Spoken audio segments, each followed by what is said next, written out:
Hi friends, எல்லோரும் எப்படி இருக்கீங்க? இன்றைக்கி இந்த வீடியோவில் நான் லஞ்சுக்கு எல்லாம் ப்ரிப்பேர் பண்ணேன். நாங்கள் என்னெல்லாம் சாப்பிட்டோன்னு பார்க்கலாம். ப்ளஸ் ஒரு சூப்பரான ரெசிபியும் இருக்குது. நான் லஞ்ச் ப்ரிப்பேர் பண்ண ஸ்டார்ட் பண்ணும்போது ஃபஸ்ட்டு வந்து ரைஸ் தான் சமைப்பேன். முந்தியெல்லாம் பார்த்தீங்கன்னா ரைஸ் வந்து குக்கரில் தான் சமைப்பேன். ஆனால் இப்போ வந்து மாற்றியாச்சு. இப்போ வந்து ஓப்பன் பேனில் தான் சமைச்சிட்ருக்கேன். ஏன்னா இப்படி சமைக்கும்போது ரைஸ் நல்லா இருக்குது சாப்பிட்றதுக்கு குக்கரில் சமைக்கிறத விட. ஸ்டார்ட் பண்ணதுக்கப்புறமா தான் நோட் பண்ணேன், கருவேப்பிலை வந்து ஃபினிஷ் ஆகிடுச்சு. கடையிலேருந்து வாங்கிட்டு வந்திருந்தது. அதுக்கப்புறமா என்கிட்ட குட்டி கருவேப்பிலை செடி ஒன்று இருக்குது. அதுலேருந்து கருவேப்பிலை பறிச்சுட்டு வந்தேன். அதுக்கப்புறமா சமைக்க ஸ்டார்ட் பண்ணேன். நான் லஞ்சுக்கு வந்து மீன் தான் சமைக்க போகிறேன். இன்றைக்கி வந்து தேங்காய் சேர்க்காம சூப்பராக ஒரு மீன் குழம்பு பண்ணியிருந்தேன். எப்படி பண்ணு பார்க்கலாம். நான் எப்போவுமே மீன் குழம்பு வந்து மண் சட்டியில் தான் சமைப்பேன். சட்டி சூடானதுமே தேங்காய் எண்ணெய் சேர்த்துட்டு கடுகு, வெந்தயம், பொடி நறுக்குன்னு இஞ்சி, பூண்டு, பச்சை மிளகாய் சேர்த்துட்டு கருவேப்பிலையும் சேர்த்துருக்கேன். எல்லாத்தையும் நல்லா வதக்கி விட்டுடலாம். சின்ன வெங்காயம் ஒரு 10லேருந்து 15 எடுத்திருக்கேன். சின்ன வெங்காயம் இல்லைன்னா பெரிய வெங்காயத்தில் 1 எடுத்துக்கோங்க. எல்லாத்தையும் பொடி நறுக்கி இது கூட சேர்த்தாச்சு. தக்காளி வந்து ரொம்ப பெருசாக இருந்ததுனால 1 எடுத்திருக்கேன். சின்ன தக்காளியாக இருந்துச்சுன்னா 2 எடுத்துக்கோங்க.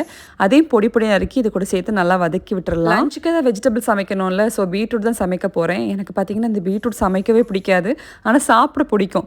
அதில் நிறைய ஹெல்த் பெனிஃபிட்ஸ் இருக்குது. இல்லை மீன் குழம்புக்கு தக்காளி வெங்காயம் நல்லா வதங்கினதுமே 3 டீஸ்பூன் காஷ்மீரி சில்லி, 1/2 டீஸ்பூன் மஞ்சள் தூள் சேர்த்து நல்லா மிக்ஸ் பண்ணி விட்டுறலாம். இப்போ இதில் ஒரு பெரிய லெமன் சைஸ் புளியை நல்லா கரைச்சி சேர்த்துடலாம். அதுக்கப்புறமா டேஸ்ட்டுக்கு ஏற்ற மாதிரி கல்லுப்பு சேர்த்துருக்கேன். மீன் குழம்புக்கு நான் எப்போவுமே கல்லுப்பு தான் சேர்ப்பேன். என்னோட சின்ன வயசில் பார்த்தீங்கன்னா லஞ்சுக்கு வந்து வெஜிடபிள் ஏதாவது இருந்துச்சுன்னா நான் சாப்பிடவே மாட்டேன், எனக்கு பிடிக்கவே செய்யாது.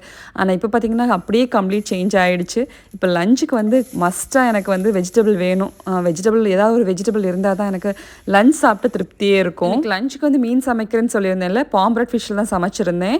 இந்த மீன் வந்து நான் இப்போ சமைக்கிறேன்ல, இதே மாதிரி சமைச்சு பாருங்கள், சூப்பராக இருக்கும். கொஞ்சம் மீனில் மீன் குழம்பு சமைச்சிட்டு மீதி மீனில் வந்து ஃபிஷ் ஃப்ரை பண்ணலான்னு தான் மேரினேட் பண்ணி வச்சாச்சு. நான் இப்போ சமைக்கிறேன்ல பாம்ப்ரெட் ஃபிஷ், இது தமிழில் வந்து வாவல் மீன் சொல்லுவோம்.